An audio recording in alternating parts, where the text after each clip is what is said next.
Evening students. आज मैं आपको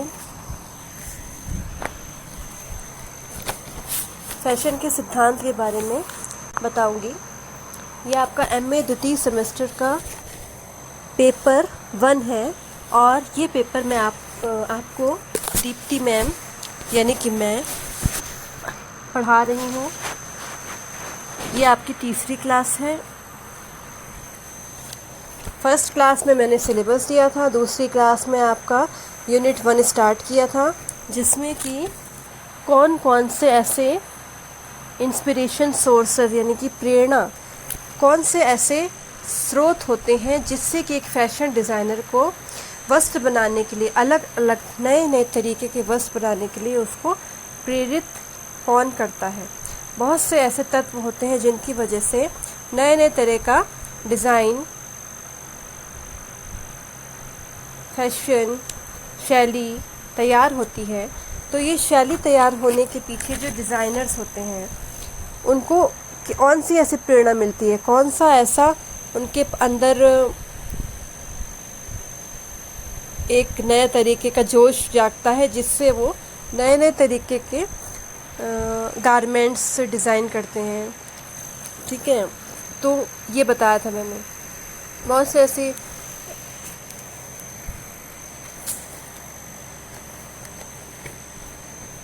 स्रोत होते हैं जैसे कि थिएटर, सिनेमा। जब कोई हम थिएटर देखते हैं, सिनेमा देखते हैं, वहाँ के जो हीरो हीरोइंस होते हैं वो किस तरह के वस्त्र पहनते हैं, क्या उनका स्टाइल है।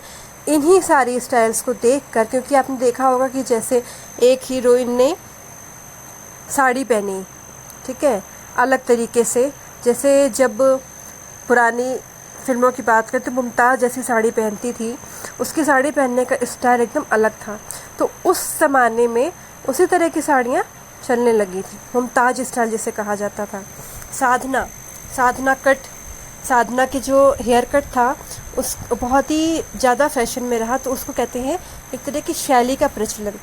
तो सबसे ज़्यादा जो फैशन ज़ोर पकड़ता है वो फिल्मों के जो हीरो हीरोइंस होते हैं उनको देखकर ज़्यादा फैलता है। तो सबसे ज़्यादा प्रेरणा स्रोत क्या होता है? सिनेमा, थिएटर, ये सब होते हैं। तो इसी के बारे में मैंने इसकी पिछली क्लास ली थी। आज की क्लास है फैशन के सिद्धांत कि फैशन तो आपको समझ में आ गया कि क्या होता है। ठीक है, फैशन वही जो बदलता रहता है और जिसे सबसे ज़्यादा लोग, बहुत ही ज़्यादा लोग आकर्षित होते हैं और उसे स्वीकार करते हैं। ठीक है, जिस शैली को ज़्यादातर लोग स्वीकार करें, जिस वस्त्र की शैली को, जिस गारमेंट की शैली को, ठीक है, तो वही फैशन बन जाता है। जैसे कि हमारे समाज में ज़्यादातर लोग जिस तरीके के वस्त्र डिज़ाइन करवाएं या पहने, उन्हें पसंद आए, तो वही फैशन बन जाता है। और ये फैशन क्या होता है, ज़्यादा दिनों तक नहीं चलता है, हमेशा बदलता रहेगा। आपने देखा होगा कि एक ही फैशन, एक ही शैली, एक ही तरह की वस्त्र की डिज़ाइन हमेशा नहीं चलती है। तो सबसे पहला जो सिद्धांत है फैशन का, उसके 5 सिद्धांत हैं। सबसे पहला सिद्धांत है अनुरूपता एवं एकता, यानी कि वस्त्रों की जो डिज़ाइन होती है, वस्त्रों की जो जिस तरह की सब जो डिज़ाइनर बनाते हैं वो सबसे पहले ये देखते हैं कि वस्त्रों में एकता हो, यानी कि अगर हम कोई भी डिज़ाइन यूज़ कर रहे हैं तो वो एक जैसा हो। ठीक है, हार्मनी सबसे पहले देखी जाती है। उसमें रेखा के अनुरूपता, आकार के अनुरूपता, अगर रेखाएं हम यूज़ कर रहे हैं तो एक जैसी रेखाएं हों। अगर हम डायगोनल लाइंस, यानी कि लंबाई में चौड़ी रेखाएं यूज़ करें, खड़ी रेखाएं यूज़ करें, तो सिर्फ खड़ी रेखाएं ही यूज़ करेंगे। इसी को कहते हैं अनुरूपता और एकता। अगर हम चौड़ी रेखाएं यूज़ कर रहे हैं या लंबवत रेखाएं यूज़ कर रहे हैं तो हम पूरी ड्रेस में लंबवत रेखाएं ही यूज़ करेंगे, यानी कि डायगोनल लाइंस ही यूज़ करेंगे। अगर वर्टिकल लाइंस यूज़ करनी है किसी ड्रेस में तो पूरी ड्रेस में आपको वर्टिकल लाइंस ही दिखेंगे। ऐसा नहीं होगा कि एक ही ड्रेस में कहीं पे डायगोनल लाइंस होंगी, कहीं वर्टिकल लाइंस होंगी, कहीं कर्व्ड लाइंस होंगी, तो ऐसा नहीं होता है। ठीक है, एक तरह की ड्रेस में, एक ही ड्रेस में एक ही तरह की रेखा आपको मिलेगी। तो यही अनुरूपता का सिद्धांत है। अब बनावट की अनुरूपता, किस तरह की बनावट है, उसमें टेक्सचर कैसा है, कौन सा हमने कपड़ा यूज़ किया है, ठीक है, तो ये भी ध्यान रखा जाता है। अगर हमें बनावट यानी कि टेक्सचर जब हम छू के देखते हैं तो हमें सॉफ्ट लगता है या रफ़ लगता है, तो अगर हम कोई सॉफ्ट कपड़ा यूज़ कर रहे हैं और हम चाहते हैं कि ये कपड़ा, मान लो कि वो कपड़े उस ड्रेस में हमने सैटिन कपड़ा यूज़ किया लेकिन वो कम पड़ गया, और हम चाहते हैं कि हम इसको इसी तरह का अगर हम कोई ड्रेस बना रहे हैं और उसमें हमें लगता है कि ये ड्रेस सैटिन वस्त्र इसमें यूज़ होगा, उपयोग होगा, लेकिन मान लो कोई कम पड़ गया, हम चाहते हैं कि इसी से मिलता जुलता कोई और हम वस्त्र यूज़ करें, फैब्रिक यूज़ करें, तो हम सैटिन से मिलता जुलता ही कपड़ा यूज़ करेंगे। ऐसा नहीं करेंगे कि कोई हार्ड कॉर्डरे या डेनिम यूज़ करेंगे। तो ये बनावट की अनुरूपता होती है। फिर रंग की अनुरूपता, यानी कि पूरी ड्रेस में एक जैसा ही रंग होना चाहिए, या अगर हम कंट्रास्ट कलर यूज़ कर रहे हैं तो ऐसे मिलते जुलते कलर होने चाहिए जो एक दूसरे के साथ अच्छे लगें। तो वो इसी को कहते हैं एकता का सिद्धांत। अब तो ये तो हो गई एकता के सिद्धांत की। फिर है संतुलन। अब हम संतुलन की किस तरह से हम एक ड्रेस में बैलेंस बनाए रखें, ठीक है, उसको इस तरह से डिज़ाइन करें कि उसका संतुलन इस तरह से दें कि वो देखने में सुंदर लगे। तो दो तरीके के संतुलन होते हैं, औपचारिक संतुलन और अनौपचारिक संतुलन, ठीक है। औपचारिक संतुलन प्रत्यक्ष संतुलन होता है और ड्यू सुडौल संतुलन। अब संतुलन क्या होता है, जैसे कि हम किसी वस्त्र में हमें कोई डिज़ाइन यूज़ करनी है, तो अगर हम डिज़ाइन हम बना रहे हैं पूरे वस्त्र में, तो हम उतनी ही दूरी रखेंगे। ऐसा नहीं करेंगे कि एक डिज़ाइन हमने गले पे रख दी और एक डिज़ाइन हमने बिल्कुल बहुत दूर जाके एकदम कमर पे रख दी। तो उसकी जो बैलेंस है, यानी कि उसके बीच की जो दूरी है वो बराबर होनी चाहिए। इसी को हम बैलेंस कहते हैं, ठीक है। अनौपचारिक संतुलन ये होता है कि जैसे, और हाँ, औपचारिक संतुलन में ये भी होता है कि एक ही दूरी भी बराबर होनी चाहिए और डिज़ाइन जो है वो भी सेम होना चाहिए। ऐसा नहीं कि एक डिज़ाइन छोटा हुआ एक डिज़ाइन बड़ा हो गया, ठीक है। अनौपचारिक संतुलन में क्या होता है कि उसको हम एक ही डिज़ाइन को हम ऐसा करते हैं, जैसे कि हम मान लो ड्रेस की बात छोड़ दीजिए, मान लीजिए कि हम अपने रूम में हमें कुछ सजाना है, ठीक है, तो एक हमने 3-4 चिड़िया के चित्र लेके आए। तो एक बड़ा है, सबसे बड़ा, फिर उससे छोटी चिड़िया का फ़ोटो है, फिर उससे छोटी चिड़िया, ठीक है। ये आपने बहुत जगह देखा होगा। तो वो भी एक, ये जो संतुलन होता है अनौपचारिक होता है, ठीक है, और देखने में सुंदर भी लगता है। बड़ा, फिर छोटा, फिर सबसे छोटा।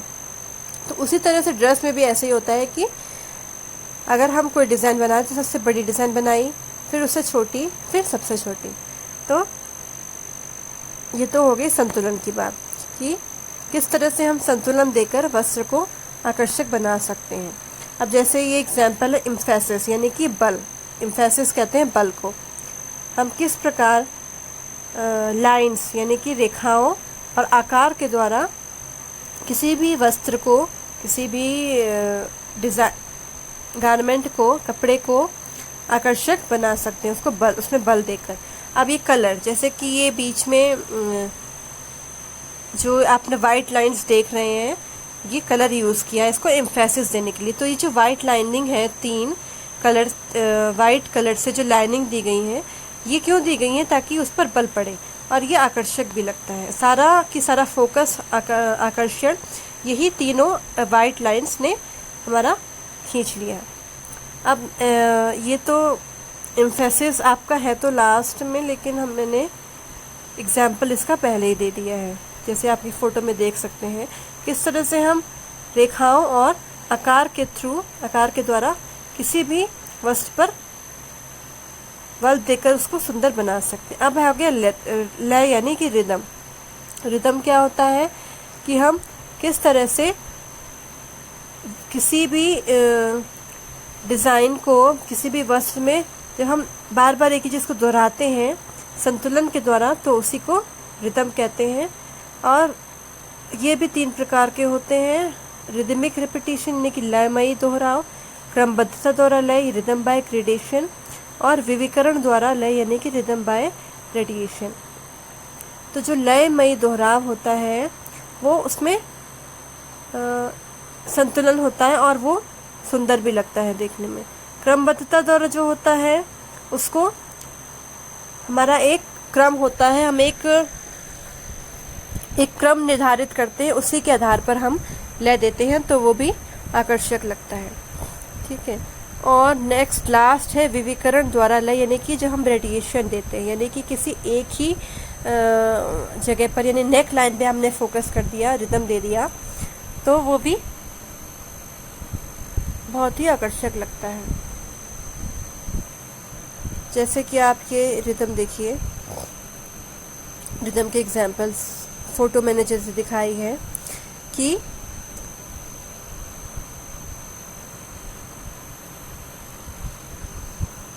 ये हमने कलर यूज़ किया है एक वस्त्र को रिदम यानी कि रिदम बाय ग्रेडेशन यानी क्रमबद्धता द्वारा ले। अब हमने एक जगह डार्क ऊपर लाइट यूज़ किया और नीचे डार्क कलर यूज़ किया है। ठीक है, तो ये रिदम हो गया है एक तरीके का। फिर नेक्स्ट है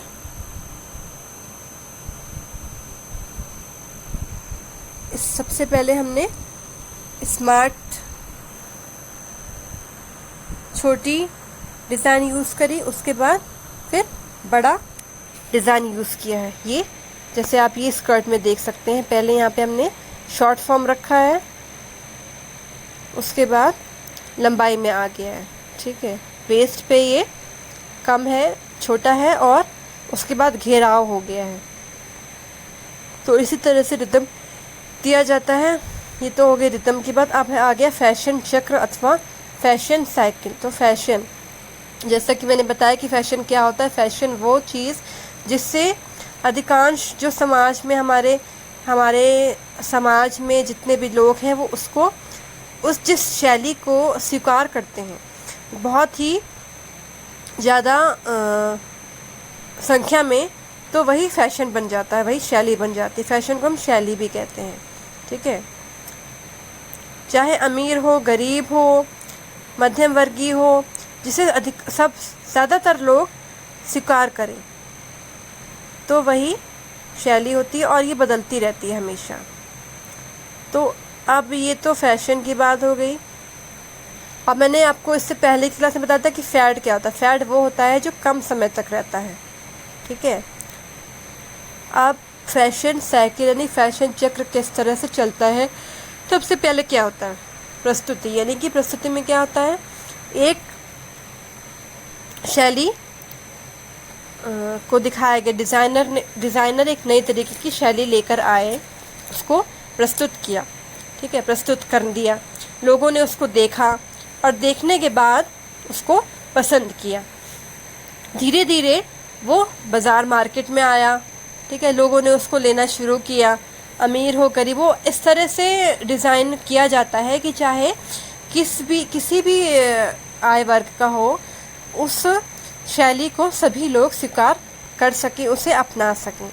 प्रस्तुति होने के बाद अब क्या होता है कि धीरे धीरे वो बाज़ार में आए, लोगों ने उसको ख़रीदना शुरू किया, पहनना शुरू किया। तो धीरे धीरे जब हम समाज में उसकी ज़्यादातर लोग उसको पहनेंगे तो अपने आप ही उसकी लोकप्रियता में वृद्धि होगी, यानी कि वो बहुत ही ज़्यादा फेमस हो जाएगा, लोकप्रिय हो जाएगा। ज़्यादातर लोग उसको पहनने लगेंगे और पसंद करेंगे, तो उसको इससे क्या होता है, लोकप्रियता में वृद्धि। फिर उसके बाद क्या होता है, अब लोगों ने पहनना शुरू किया। एक ने पहना, उसको देखकर दूसरे ने कहा कि ये बहुत ही अच्छी डिज़ाइन है, मैं भी इसको पहनता हूँ। ठीक है, और ज़्यादातर लोगों ने उस तरह की शैली को प्रयोग करना शुरू किया। अब क्या होता है कि ज़्यादातर हमें कोई ऐसी गारमेंट बने बनाए नहीं मिल पाते, तो हम उसी तरह की जो फैशन में चल रहा होता है उस प्रकार की डिज़ाइन के हिसाब से खुद ही अपना एक नया ड्रेस सिलवा लेते हैं। तो वो क्या होता है, लोकप्रियता की पराकाष्ठा। ठीक है, अब जब पराकाष्ठा आ जाती है उसके बाद धीरे धीरे उस शैली में कमी आने लगती है, यानी कि लोग उसे स्वीकार करना धीरे धीरे कम कर देते हैं। क्यों कम कर देते हैं? क्योंकि वो बोर हो जाते हैं एक ही चीज़ को पहनते पहनते, उन्हें कुछ बदलाव चाहिए होता है। ठीक है, तो पराकाष्ठा के बाद क्या होता है? कमी अपने आप ही आएगी। जब कमी आने के बाद धीरे धीरे जब कमी आने लगती है, फिर कमी आई, उसके बाद क्या होता है? आखिर में क्या होता है? उसी शैली यानी कि फैशन का लोग परित्याग कर देते हैं। ठीक है, आखिर में क्या होता है? परित्याग हो जाता है। और उस परित्याग की बात क्या होता है? फिर नई शैली की प्रस्तुति आती है, नया फैशन आता है, नए फैशन का दौर आता है, फिर उसको लोग स्वीकार करते हैं। फैशन वही होता है जिसे लोग ने स्वीकार किया। प्रस्तुति आई, कुछ नया आया, शैली बदलाव, गारमेंट में कोई नई शैली आई, लोगों ने उसको स्वीकार किया, वो फैशन बन गया, फिर उसकी लोकप्रियता में वृद्धि हुई, लोगों ने उसको बिल्कुल बहुत ज़्यादा अपनाना शुरू कर दिया। और धीरे धीरे अपनाते मतलब कि चाहे अमीर हो गरीब हो, उसकी बिल्कुल एकदम टॉप लेवल पे पहुंच गया। फिर टॉप लेवल में पहुंचने के बाद उसकी लोकप्रियता में कमी आने लग गई। फिर कमी आने के बाद एक समय ऐसा आता है कि लोग उसको बिल्कुल ही त्याग देते हैं, उसको बिल्कुल देखना ही पसंद नहीं करते हैं। हमारे वार्डरोब में पड़ा रहता है, अलमारी में पड़ा रहता है वो ड्रेस, लेकिन उसको कोई पहनता ही नहीं, क्योंकि वो बिल्कुल अब पहनना जब बंद कर देते हैं एक ड्रेस को, एक नए डिज़ाइन को, तो वो मतलब समझ लीजिए कि उस फैशन का दौर चला गया। ठीक है, एक समय में तो उसकी पराकाष्ठा आती है, लेकिन धीरे धीरे कमी आने के बाद लोग उसको पहनना बंद कर देते हैं, फिर नए फैशन आता है। इस तरह ये दौर चलता रहता है, कभी भी ऐसा नहीं होता है कि एक ही फैशन लगातार रहेगा। ठीक है।